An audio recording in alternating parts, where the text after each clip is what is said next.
আসসালামু আলাইকুম। আজকে আপনাদের সাথে একটা ফ্রাইড রাইসের রেসিপি শেয়ার করব, যেটা আপনাদের খুব ভালো লাগবে।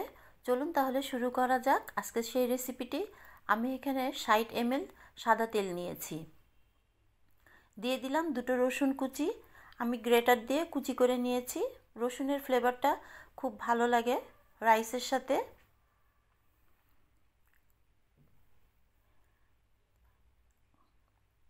এখন শীতকাল, অনেক ধরনের সবজি পাওয়া যায়। এখানে আমি দিয়ে দিলাম দুটো পেঁয়াজ কিউব করে কাটা। আমি এটা লেমন ফ্লেভার দিয়ে করব, যেটা খুবই ভালো লাগবে। দিয়ে দিলাম স্বাদ মতো লবণ। দিয়ে দিয়েছি পেঁয়াজ পাতা, খুব ঝিরিঝিরি করে কেটে নিয়েছি। চাইনিজ সবজিগুলো পোড়ানো যাবে না, যাতে নরম হয় সেইভাবেই নাড়তে হবে। দিয়ে দিলাম মুরগির বুকের মাংস কিউব করে কাটা, 1/4 কাপ। আমার মুরগির মাংসটা কাঁচাই নিয়েছি। এই তেলেই রান্না ভাজা ভাজা হয়ে যাবে, টেস্টটাও অনেক বেশি হবে। এখানে 1 চামচ মতো দিয়ে দিলাম আমি ডার্ক ওস্টার সস। এখানে একটা সসই ব্যবহার করব। দিয়ে দিলাম দুটো কাঁচামরিচ, একটু ফেলে দিয়েছি।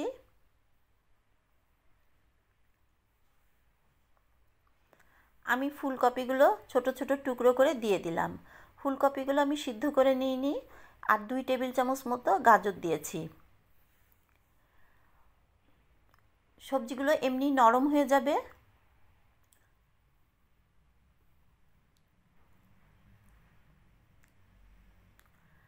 এখন আমি একটা ডিম ফেটে ভিতরে দিয়ে দিলাম। সবজিগুলো সরিয়ে আমি মাঝখানে ডিমটা এইভাবে দিয়ে দিলাম। আপনারাও এইভাবে দিয়ে দেবেন।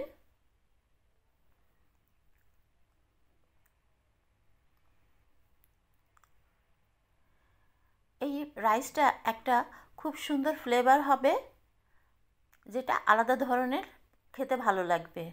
আপনারা মেজারমেন্ট অবশ্যই ঠিক রেখে করবেন। আমি যে মাপটা দেখালাম।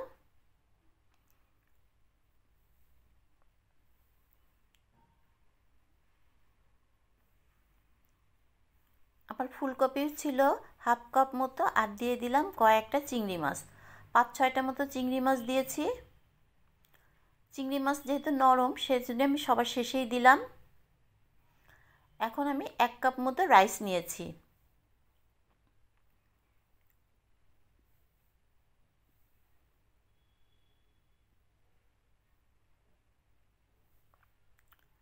আমি ভাতটা সিদ্ধ করে, হাফ সিদ্ধ করে 2 ঘন্টার জন্য ফ্রিজে রেখেছিলাম। তারপরে আমি এটা ফ্রাইড রাইস করছি। আপনারাও এরকমভাবে করবেন। দিয়ে দিলাম ক্যাপসিকাম, আর দিয়ে দিলাম সামান্য পেঁয়াজ পাতা।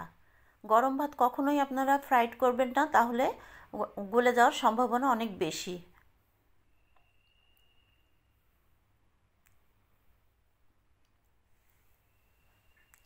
এখন আমি দিয়ে দেব থাই পাতা। এটা আমরা স্যুপে ব্যবহার করি, কিন্তু ভাতের সাথে আপনারা যদি ব্যবহার করেন, একটা খুব সুন্দর অ্যারোমা লাগে, খেতেও খুব ভালো লাগে। আর আপনারা যদি বেশি পরিমাণ করেন, তাহলে ভাতের সাথে সিদ্ধ করে নেবেন। দিয়ে দিলাম লেটুস পাতা।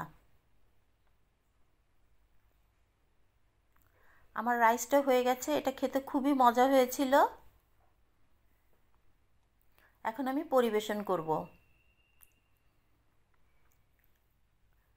যদি রেসিপিটি ভালো লাগে, তাহলে অবশ্যই একটা লাইক, কমেন্ট, সাবস্ক্রাইব করে দেবেন। দেখা হবে পরবর্তী কোনো একটা রেসিপি নিয়ে। আল্লাহ হাফেজ।